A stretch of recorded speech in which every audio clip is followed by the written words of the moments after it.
Jam out for a little bit. All right, we'll wait till we get the little pop up here on LinkedIn. Okay. And then YouTube looks like it's live. LinkedIn's on its way. LinkedIn's up. Looks like LinkedIn's up. Yep. All right. I'm waiting for LinkedIn to settle in here.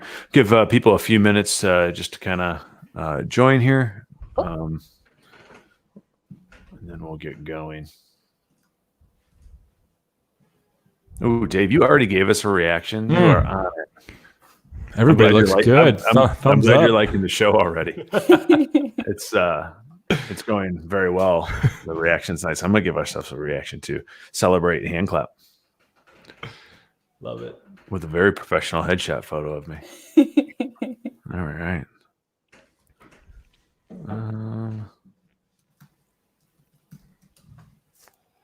Give a couple more minutes, then we'll jump into things. If you're rolling in, we're going to give a few more minutes for people to join us, and then we'll get going.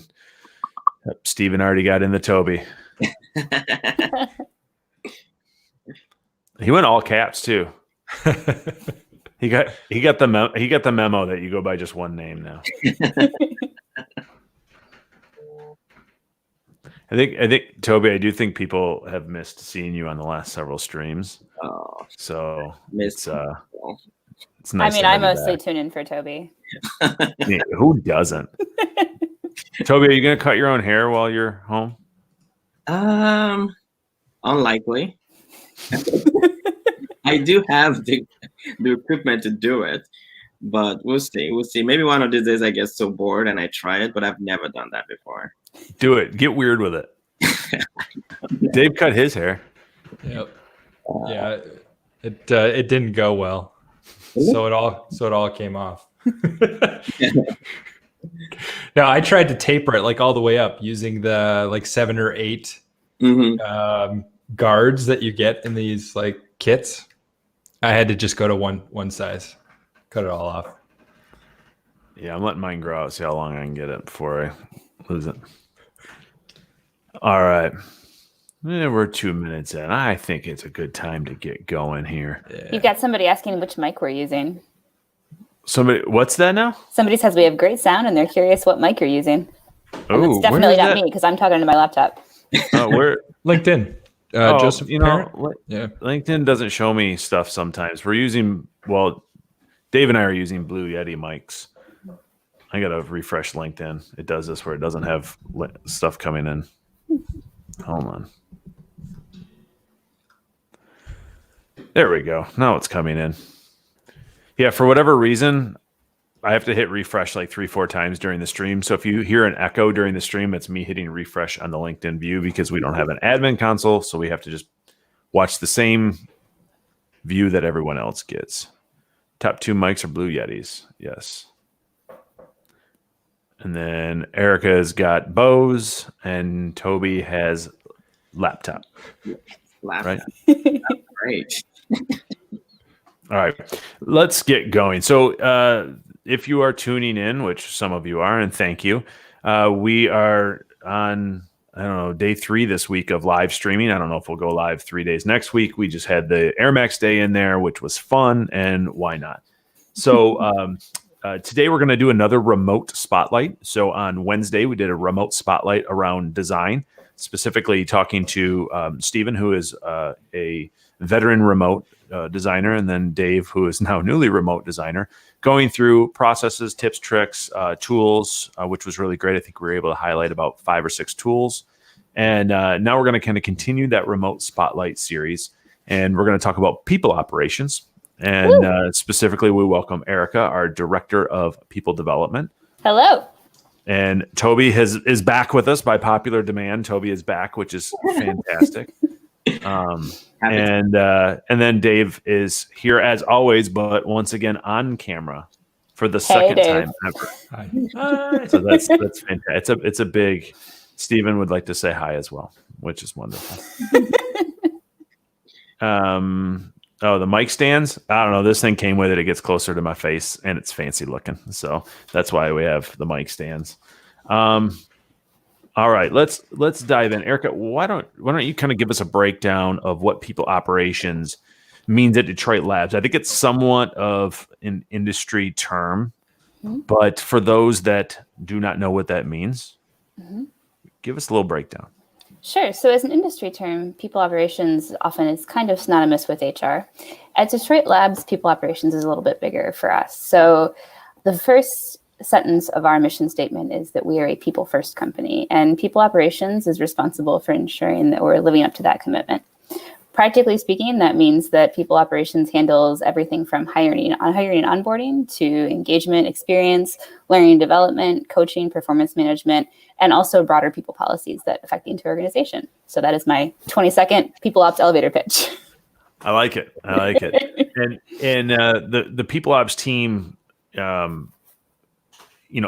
we've grown as a company, it's that team in and of itself has grown. I think first kind of starting as specifically people development, but has grown to encompass with more team members, right? How many team members encompass the people ops group now?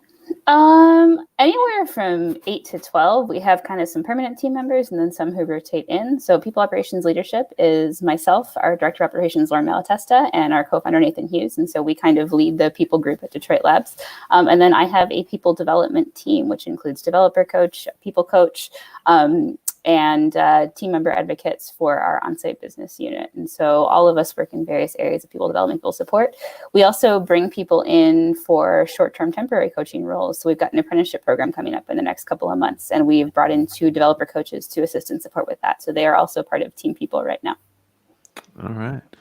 Give me a flavor. So if we rewind and we're back in the office here, give me kind of a flavor of some of the meetings you would find yourself face-to-face for.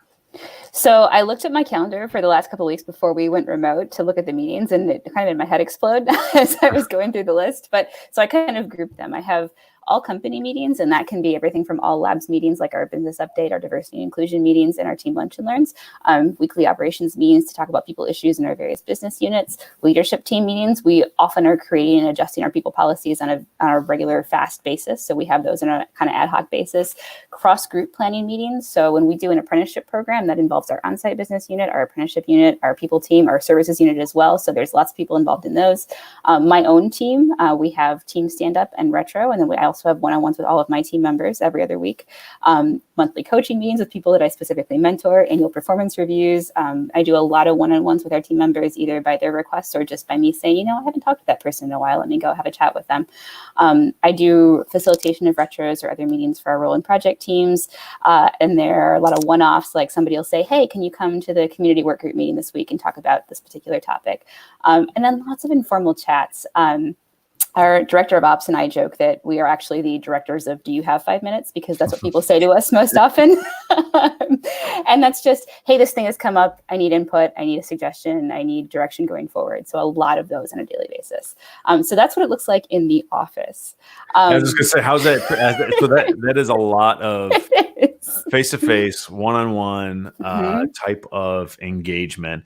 And I think people ops is very important because you have to establish a relationship. So you are establishing trust in any one of those situations. And oftentimes that trust really is only built during those, in-person type relationships. How many of those have transitioned to the remote world? Have some stopped? Have some just kind of altered and morphed a little bit? So I would say, I don't think that I've specifically canceled any meeting because I've gone, oh, we're remote. That's not going to work. We've said, okay, we want to make this different or have different people here or structure this into 2 separate meetings. But we've tried to keep all of those. For me personally, I've sort of deprioritized the nice to have meetings. I love going to, for example, lunch and learns that our team members put on, because our team members are so smart and into the wildest things. And I always learn something really interesting. So I love that. But for me right now, my biggest priority is providing team and one-on-one support. And so I've kind of cut down on the bigger meetings right now, just so that I can focus on my own team and also our team members, because shifting fully remote's been a big transition. And to me, my biggest responsibility feels like supporting that. So still all the meetings, but prioritizing those one-on-one times right now. Do you find do you have the 15 minutes ask? Does that like minimize a little bit and then give yourself a little bit more capacity for some of the more structured meetings, or is it still just happening but in different ways? No, it's still happening. Actually, what I kind of enjoy remotely is that people will reach out and say, hey, do you have time for something? Because everybody is so cognizant that this is a big, busy time. People will say, it's really important. Or what I love is they'll say, it's not a big deal. I'm not giving you a problem to solve. I just want to chat about something. So I actually find that I get some more context from those than I usually do, which is kind of cool. What's been the most challenging thing so far? Okay, so for me, I live for one-on-ones. I think that's where I do my best work, and that's the feedback that I've gotten from team members time and time again. I love that time. I love listening to people. I love hearing their stories. I love if I can help them through a thing. And the reason I love that is because people often know their own answer and their own solution, and they just need to get through the process to get there themselves. And I love to facilitate that process. So a big part of that for me is holding space. And that is physical. I cue with my body language and with verbal and physical, indications that I'm present and I'm listening. I project a particular energy. Usually I shoot for calm and assertive, but it depends on what is needed in the particular moment. I also rely on other people's body language and their energy to tell me, what question to ask next and when to just leave silence in space and when to prompt and when to push somebody. So if in person, if somebody's struggling and they're not telling me, I feel so confident saying, it seems like there's something more going on here. What's up? And then feeling like the space is safe for them to fill that up. That is a harder dynamic to achieve remotely.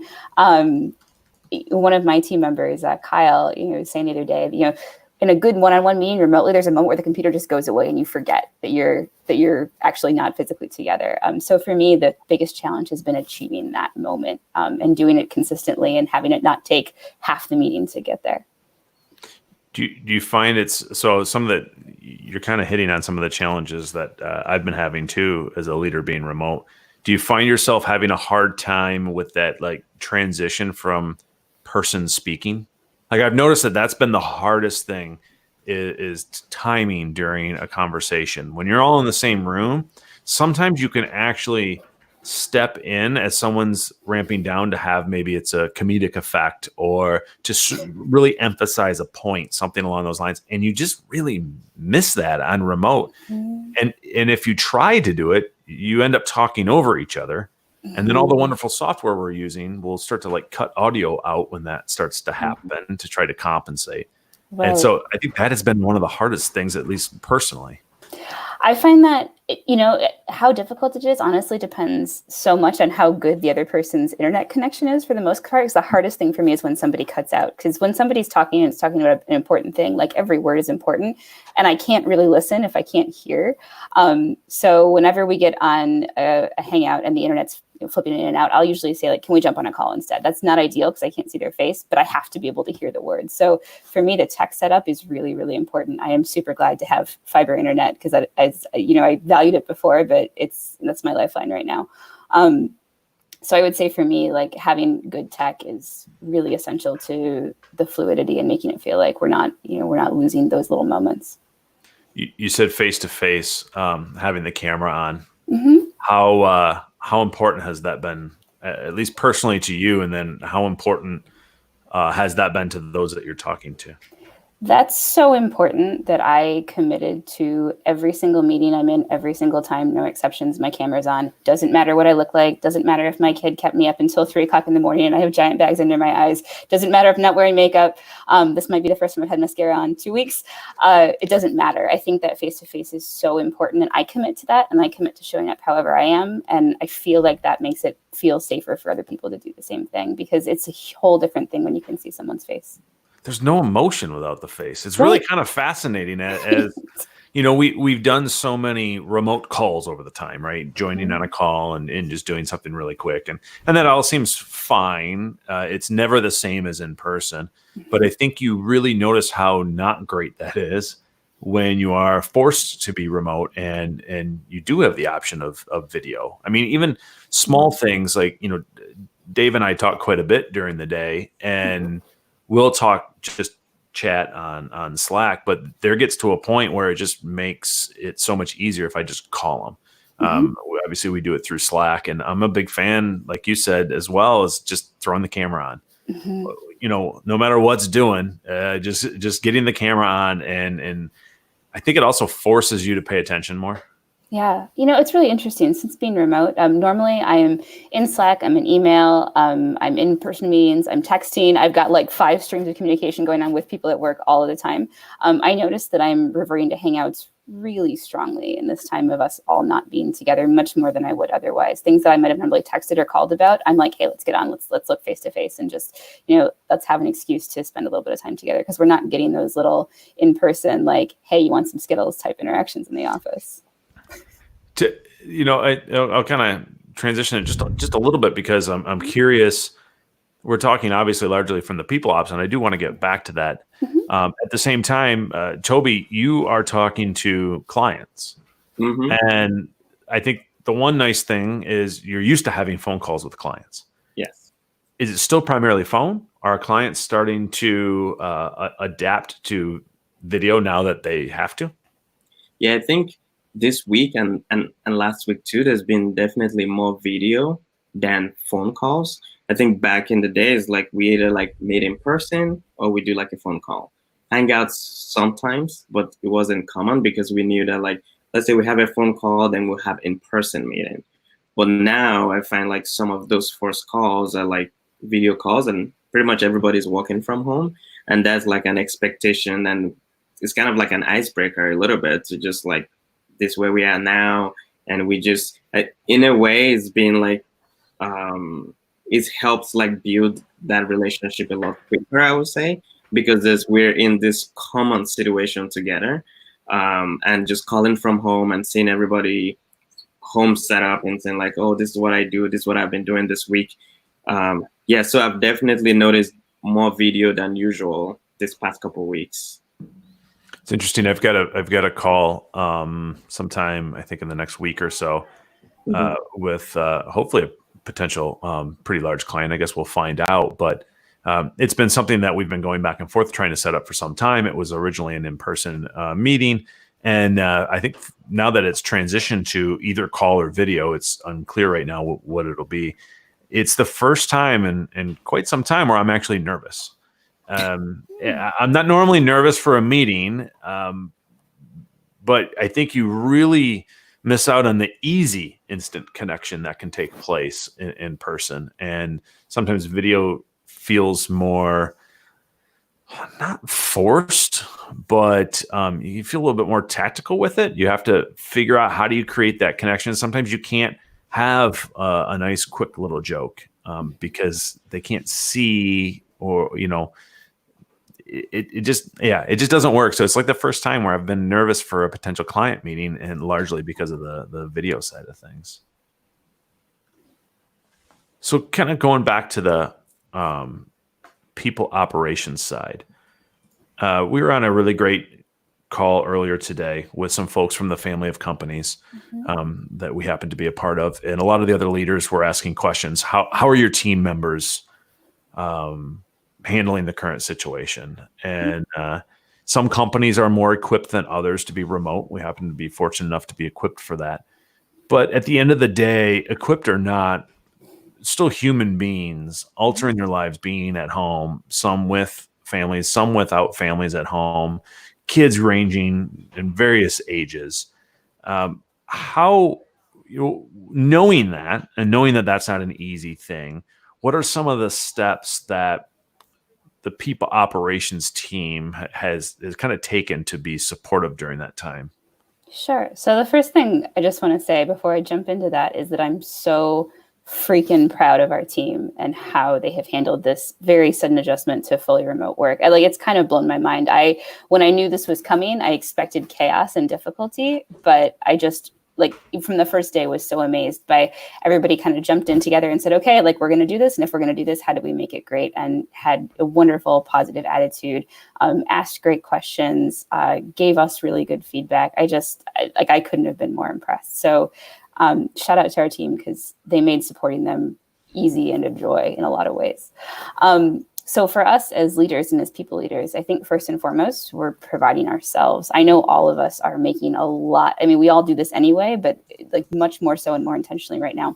We're listening, we're making time, we're just spending that time with our team members and being intentional about it because we're not getting those small interactions in the office. So I think that's the biggest thing. I've felt kind of more emotionally tired in the last 2 weeks than I have previously. Is, normally this kind of work just feeds my soul, but it's so much because I'm putting so much more forth right now to ensure that we're providing the support that our team needs.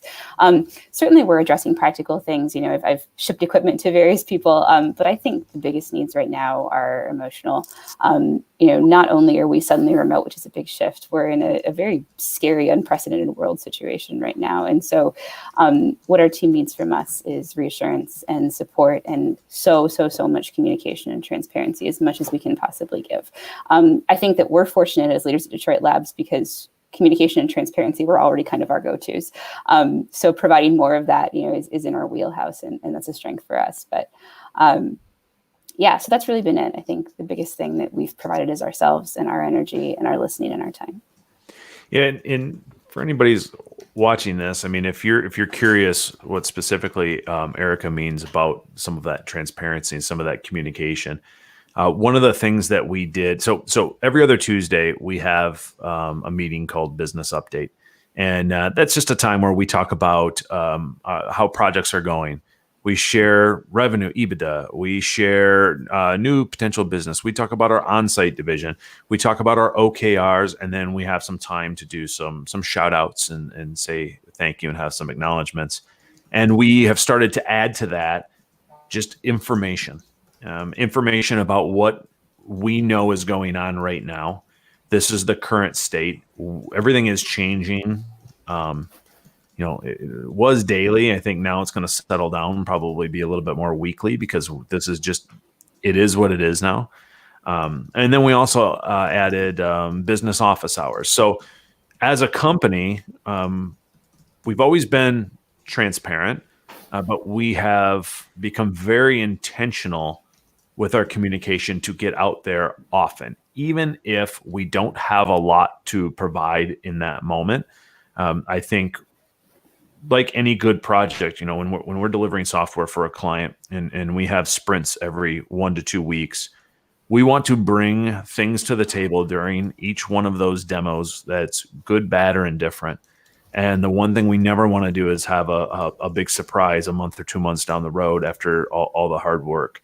And so we've kind of, because that's part of our culture and our being, we've taken that same approach with this situation, is trying to communicate to the team members as much as we know, and as much information as can be helpful. Right. Yeah, 100%. And some of the other things too. So we utilize Slack. Slack's our communication tool. I've seen a lot of folks talking about certain channels in Slack, certain channels specifically created for people operations. We have our own channels that we're using from a leadership standpoint, but I've heard positive things about that. Mm-hmm. Channels that are intentionally there for communication about, I think there's a mental health channel. There is, yeah. Yeah, so we did a couple of things, right? So one of the things when you have a situation like this going on in the world is that the information can be so overwhelming because there's so much of it coming from all corners. And so on pretty much day one, we said, we're going to take our people operations channel, and that's going to be COVID-19 Central. Articles, we're going to share resources, anything important, any updates, things you want to know can go in there. And if you don't want to hear about it or you can't deal with the news right now, you don't have to go in that channel. But you won't see this stuff popping up all over Slack. So we didn't want to overwhelm our team members. That was important. The mental health channel that we've had at Detroit Labs has always been really active and a supportive and wonderful spot. I think it's just blown up in the last couple of weeks because people have been challenged in ways they haven't been before. And it's really cool because we already as a company had a culture of talking openly and authentically about mental health challenges. And supporting each other, and a lot of us knowing a lot of resources and being able to offer those to one another. So it's been really cool to see as people sort of trickle into the channel and go, well, this wasn't a challenge for me now, or before, but it sure is now. To have people say, yes, yep, we understand, welcome, and we're here to support you. That's been really cool. And then I think the remote channel too has also been one that's really blown up as everybody's sort of figuring out what their new normal looks like. And it's been great to see our remote team members sharing their expertise and providing their support and resources and things that have worked for them. I also saw, and I don't know if anybody's participated in anything like this, but one of our teams, I think I saw Jackie Michael post this about Scribble.io as a remote and team fun thing. Mm-hmm. Toby, you're nodding your head like you've used it. Have you used it? I believe I have. Scribble.io is kind of like, I think your whole group gets together and draw. I think that is what it is. I don't know. It's new to me. I saw a link, and the only reason I brought it up was every one of our projects has a monthly opportunity for team fun. And I think that could be anything where between going to the bar, going bowling, or I think somebody, some groups went go-kart drive. I don't know, but they do things together, and it's a nice way to bond. And especially if it's after a release, it's kind of a nice time to kind of exhale a little bit. And it's been encouraging to see team members on their own. I mean, these teams, very much run like their own companies in some ways, and it's great to see them find opportunities to continue that team fun, even though it is remote, and making time for it, understanding that is an important thing to keep that connection. Yeah, and I think also, I don't know if it's Scribble.io or there's another one. Some of our team fun, even before going fully remote, has been, if you have like a remote team member, we try to find options where the remote team member can participate as well. So we've experimented with some of these tools before, which is an added bonus in this time to be able to like reference those and see how it went. So from having like some remote team members, or even just maybe they're not fully remote, but they just could not make it that week to work, and we still wanted to include them in the team fun. That is where like that culture kind of started from back in the day, but now it's not like the norm. Cool. All right. Well, we are at almost 27 minutes, if you can believe it or not, right? What? Yeah. Well, when you get streaming, it flies by. Any last things you want to add, Erika, that maybe I didn't touch on or ask, or Dave or Toby, anything? I have one question for Erika. What's up, Toby?